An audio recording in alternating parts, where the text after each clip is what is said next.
This is the Steele Report. This week on the Steele Report, we talk with author Dave Welter about his new book, and our questioning begins right now. Now from KWWL, this is the Steele Report. And welcome to this week's edition of the Steele Report. And I have to tell you up front, I've been really looking forward to having my guest on today. He's a well-known educator, administrator, baseball coach, and friend of many years. Please welcome Dave Welter of Cedar Falls. You know, Dave is a farmer, a teacher, education consultant, husband, father, grandfather. And Dave, you spent 37 of your, more than 40 years in education in the Cedar Falls area right here in the Cedar Valley. 16 years, at least that I can remember, as a junior high principal, and most recently, of course, before your retirement last year at Holmes Junior High School. And you were named one time the middle principal of the year. That's like coach of the year, isn't it? Yeah, I guess you could say at that. the educational level. And he was Cedar Falls baseball coach, the varsity baseball coach for many years. I don't recall exactly, maybe 15 or 16? 79 through 92. 92. So he's in the, by the way, the Iowa High School Athletic Association Coaches Hall of Fame. Congratulations on that. Thank you, and I guess I was surprised you're still a scout for the Atlanta Braves. Yes, so that's I am. cool. Dave is 63 years old, and we're not here really to talk too much about his background, but what has brought him here is this. It's his new book. The title is Reflections from the Home Team, Go the Distance. And this is really a story of perseverance, survival, faith, and so many other things, Dave, because I want you to tell people what happened that bring you to start writing this journal about your battle with cancer. Well, Ron, it goes back, and sometimes it gets kind of hard to verbalize for me. Sure. So if I lose a little bit along the way, I know you got my back. I know, I appreciate that.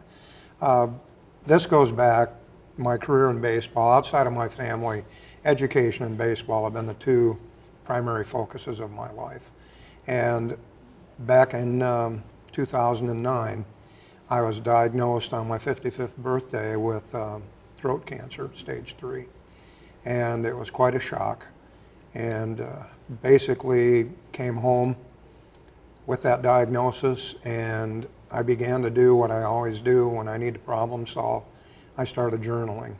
I started writing about my thoughts and my feelings and how I wanted to deal with that situation.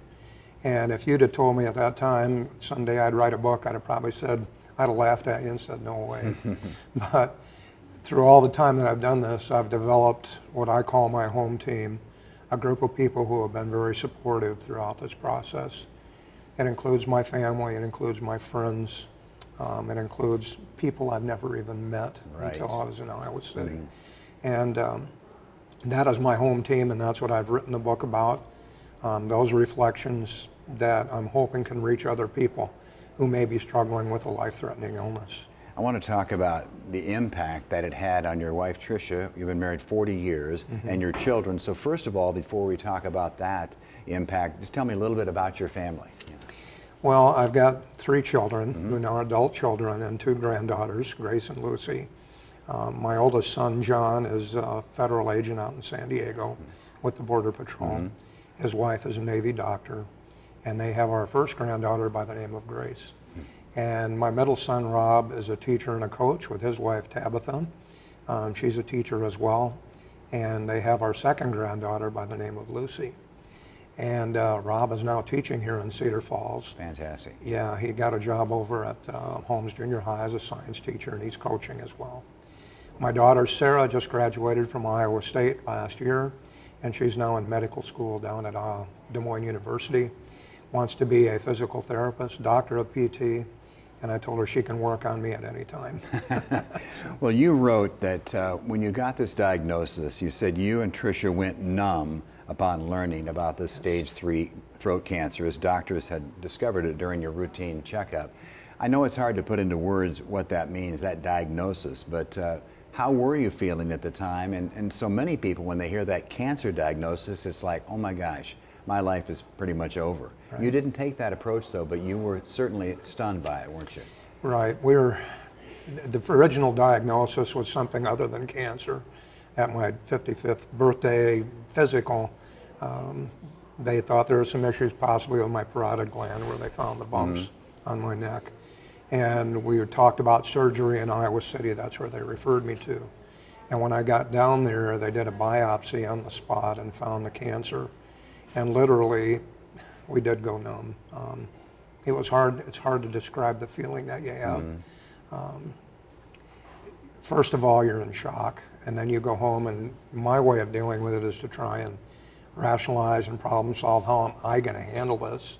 And Trish, I think, felt the same way. And then you get together and you talk about how are we going to do this together. And that's been the mission all along. You wrote, I am no longer afraid of what may be ahead because I know God has a plan and will give me what I need to achieve that plan. That was very important. Your faith has been played such an important role throughout this entire process. It has. And I've got to be honest with you, my faith has grown since that time. But you did ask, as so many people did, God, why did this happen to me, right? Yeah. I did, and that's not untypical. No, it's not. And I've got to share, and you've been there with a health situation, so I think you can relate to this. And there are so many people that throughout my journey have gotten back to me about the reflections, sharing that by sharing my open thoughts, my honesty, my feelings, my wounds as such, both physically and emotionally, it's helped them to do the same. So many people go to hibernate when something like this happens. They think, I'm going to go within myself and I'll deal with this. I don't want anybody's help. And I think from my experience, that is absolutely the worst thing you could do. You need to reach out. You need to be open, and you need to bring others in to your world to help you with that. Thus, your baseball terminology, the home team. Yes. The visiting team. Yeah. And you even use baseball terminology. Dave did this in his book. And metaphors throughout your book. Home team, visiting team, even the 60% survival rate, which is not high, but it's better than 10%. And you use that as a baseball kind of story because hitting 600 in baseball you'd be in the Hall of Fame. That's right. Yeah. And to me, that's how I can relate. Personally, it helped me because my life experiences in baseball have taught me how to deal with failure. And many people who have cancer have to deal with that failure, whether it's unsuccessful treatments or the side effects of what does happen afterwards. You got to be able to prepare to deal with that. Right. And baseball did that for me. You know, I mentioned earlier you wrote, because I know God has a plan which will give me what I need to achieve that plan, having faith that God has saved me an eternal place on his roster in heaven. So again, you're using that kind of team, and there's nothing really, I played a lot of teams, there's nothing like it, is there, to be a part of a team? And you played baseball in college and then professionally, right? Yeah, well, I've been working with the Cincinnati Reds since '79 when I graduated from Cornell. And back in '89 then decided to go on with the Atlanta Braves. And that's been a wonderful experience for me. I coached down at Iowa State when I got my master's degree down there.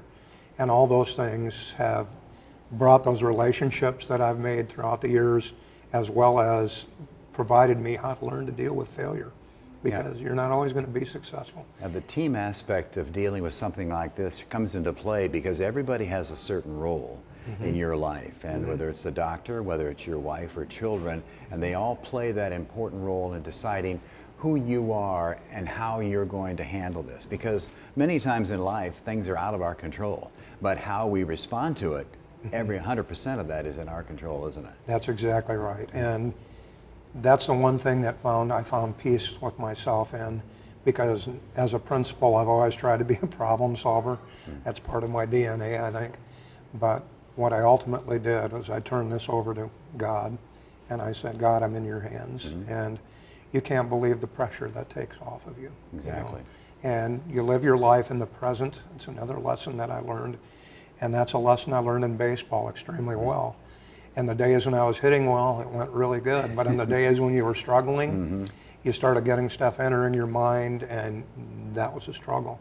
So you have to live in the present and let the past be the past. And another baseball lesson that has served me well in life and in the cancer journey. Before we're going to take a break here real quickly, but talk a little bit, the book is coming out now. I know that you've been working with Jim Mudd Jr. at Mudd Advertising, and he was one of your better players, wasn't he? That's right. Yeah. Jim goes way back with me. In one of my first years I was here, he was a pitcher for me, and Jim was a very hardworking young man.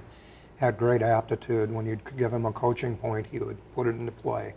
And honestly, that served him well in business as well. Absolutely. He has great aptitude. You might say they've done pretty well over there. Yes.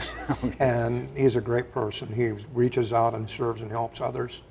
That's what it's been about. So the book will be coming out. Will there be a website that people can go to, or just do a Yes. search of? We're actually working on a website right now, and that'll go live on August 6th, I believe. Okay. So, So the and day people that this can- program is airing, so good deal, yeah. It'll tell you about the book and how to order it. And one thing that's important to me is to personalize reflections. And if people are interested, that's my goal, is to be able to personalize a copy to them. Fantastic. And sign it over to That'd be them. great. We're going to come back and talk more about this with Dave Welter, but we're going to take a break right now. A reminder also, all of our shows are online in their entirety on kwwl.com. So we'll take a break, and we'll come back here in just a moment on the Steele Report.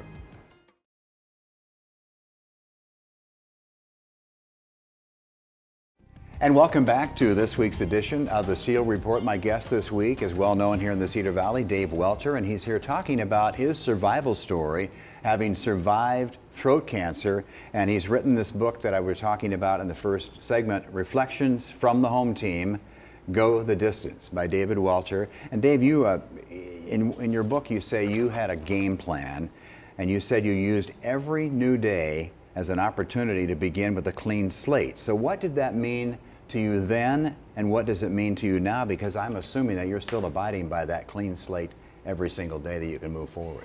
I am, Ron, and that quote in the book came originally from my plan as a principal. I wrote a guidance plan for myself, and when I got diagnosed with cancer, I said, you know, that plan that I made a number of years ago, it fits. So I went back, and the key to me on that whole piece was, again, living in the present, starting each day with a clean slate, because as an administrator, as a teacher, as a coach, you deal with some things, some difficult things. And if you let that carry over into your next day's work, it can be a struggle. So you come in with a fresh start each day, and with the cancer journey, that has been very helpful for me. Now I notice it's kind of interesting, each reflection, and I guess we could call them chapters, but each reflection ends with three writings. One's an encouragement attitude, a spiritual insight, and a step to consider. All the chapters or all the reflections end that way. What was the meaning behind that? I wanted, after each reflection, which gave a little bit of background and transition piece to my journey with the cancer, to provide some fundamentals for people that may be struggling in the same way. And as a coach, one of the things I always did was I made a fundamentals checklist for my players. And we went through that at the end of each season before tournament play to go over the experiences that we learned from, as well as the fundamentals that we worked on, so that we could play better in tournament, do our best. Well, the same thing applies in the cancer journey. And I tried to leave each of my readers with those three insights at the end of each of those reflections. You know, you lost 65 pounds throughout this ordeal, and they had to actually pull your wisdom teeth before you could even begin your treatments back in 2009, right? So I know there's a lot of people who have been impacted by cancer on our viewing audience here in the Cedar Valley and all across Iowa. They can certainly identify with that. So getting that treatment started, how apprehensive were you at that time? I was quite apprehensive. You know, the number of things that they have to do to prepare you for successful treatment. For example, you mentioned my teeth. I had taken good care of my teeth all my life. And to go in and have my doctor say, we need to pull your wisdom teeth and your molars, my first response was, why do you need to do that? They're fine. Well, because the radiation has an impact on your jaw, and if you ever have a problem, blah, blah, blah, that goes on. So you have to resign yourself to put your faith and your trust in your doctors. And you went to the University of Iowa Cancer I did, Center. University of Iowa Hospital. In fact, they sent you right there from the very beginning. Right. Yeah. That's my original, my physician sent me down there, and I'm so thankful to him that we got started on this right away before it progressed any further. You know, one thing I learned about being a patient at the University of Iowa hospitals and clinics in Iowa City is that you do not have to go very far down the hall to find someone whose life is quite a bit different than yours. You think you're in a struggle with cancer, or in my case with heart disease, but you don't have to go very far to find someone who puts a new perspective on your own personal situation. In your book, you mentioned a young man named Taylor. Ron, that was one of my favorite experiences throughout this. I shouldn't say favorite, but one of my most moving experiences.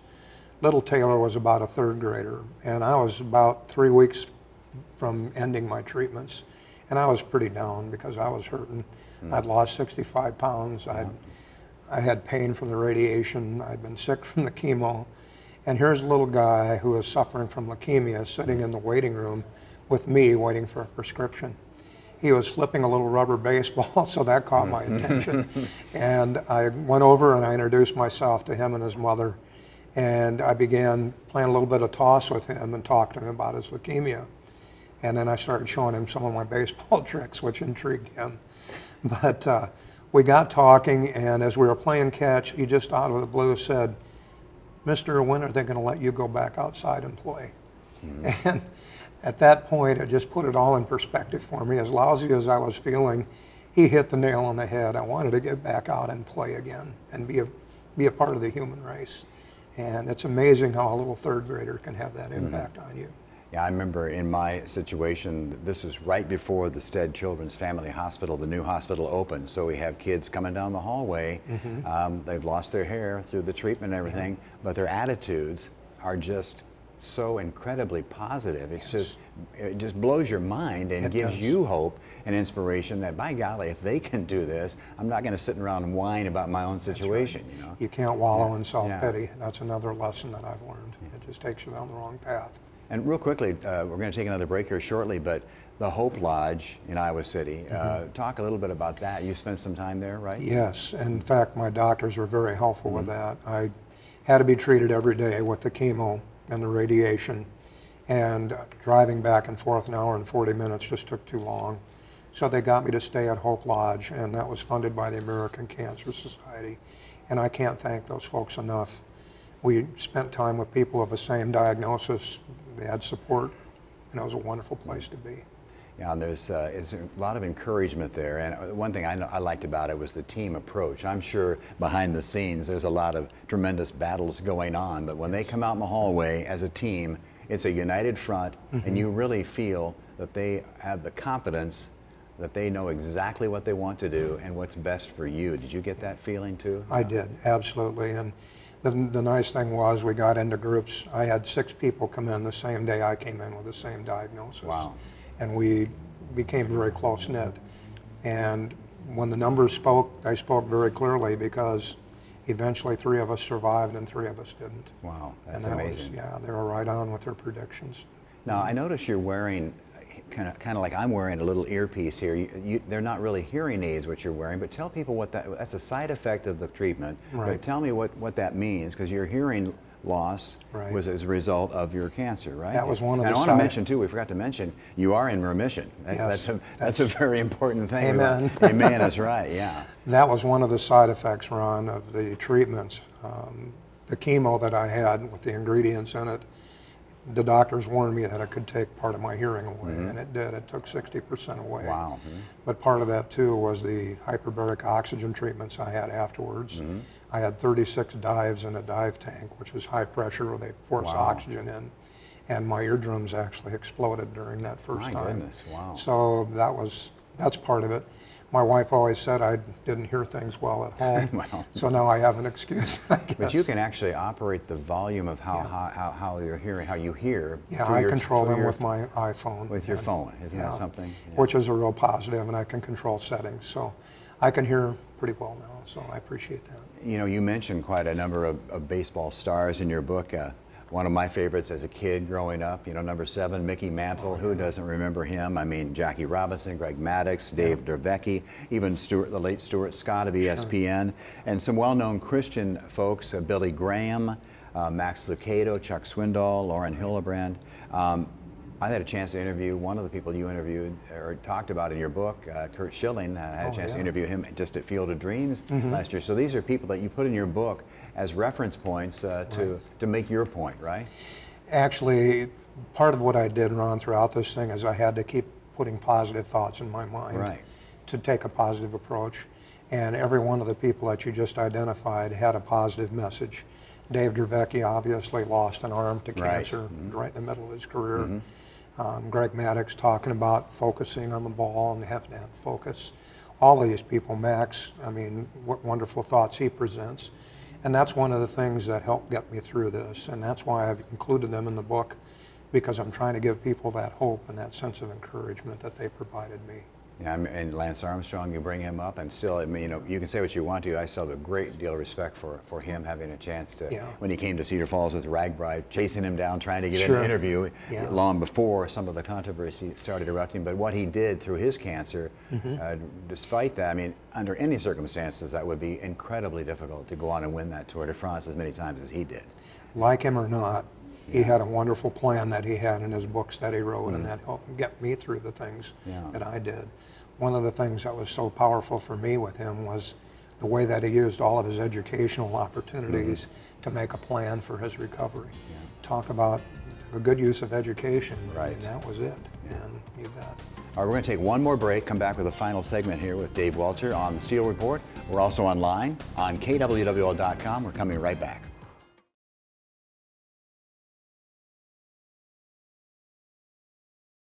And welcome back to this week's edition of the Steele Report with new author, David Welter, very well known. He's written a book here, Reflections from the Home Team, Go the Distance. And Reflections from the Home Team was part of your journal, wasn't it, Dave, when you were going through your throat cancer? It's now in remission.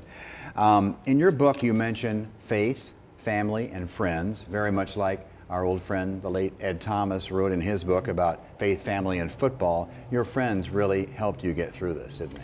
Ron, they did. And honestly, I went back, once I was diagnosed, I brushed off some old friendships that I'd had years ago, and I made so many new ones. That was just amazing. And the thing that struck me so much, you mentioned Iowa City. Complete strangers in Iowa City, when I'm sitting waiting for treatments, we get into discussions. And quite honestly, when you put all of your own problems in a basket and you look at the problems other people are having, I'd take mine over theirs any day. I know what you mean. And yet they're still positive. They come out with encouraging words. And if I could, I'd just like to share one quick story on that. One day I was sitting and waiting for my chemo treatment. And sitting on my right-hand side was a young lady who had lost both her legs to cancer. She was waiting for a treatment, and she had her 3 little kids on her lap. Wow. To my left was a prison inmate in shackles in his orange jumpsuit, with a deputy sitting beside him. And I began by greeting the lady to my right, and we began talking about the importance of people in our lives. She mentioned her family and her lovely little kids and how important they were. And I turned and I greeted the inmate, and he said, "I never had anybody like that." Wow. And we got to talking, and I said, "There's somebody that cares about you, and you just need to open the right book." And he said, "I've never been into the Bible thing." I said, "You don't have to be. Just understand there's somebody that cares about you." And he said, "If you do one thing when you go back," he said, "I heard you're a principal." He said, "You make sure you tell your kids not to get into the stuff I got into, because that's why I'm sitting here right now, the drugs and the alcohol." Exactly. And it was just amazing, the discussion we had. And the deputy wheeled him away and said, winked at me and said, "I'll get him a copy of the book." Fantastic, that's great. You Well, know, that leads me to this, because you said you felt God saved you for something. And that something, of course, is to continue your long-time work with kids. Kids have been my whole life, Ron. And other than my family, that's where I've spent my time. And the relationships I've had over the years have come back to help me through this journey as well. And my hope is that I've impacted some of them along the way too. And that's why I'm in it. I'm not in it for anything else. And like I said, it's come back to help and support me. And well, one of our connecting points over many, many years has been the annual Turnaround Achievement Awards. When you were out there as a junior high principal at Holmes, you always had somebody that you felt was really deserving of this. Example, Adrian Diaz at Cedar Falls High School. He's graduated now, like all of our kids What a young man, yeah. And he came to us as a struggling kid from Florida through Latin America. Yeah. And what a wonderful young man. That's why I'm in the business, to support him. Well, the book is Reflections from the Home Team, Go the Distance, with David Welter of Cedar Falls. It's now available. Look for it online. Dave, thanks very much. Thank you, Ron. Stay in remission. I will. All right, we'll see you next week right here. Thanks for watching on the Steele Report.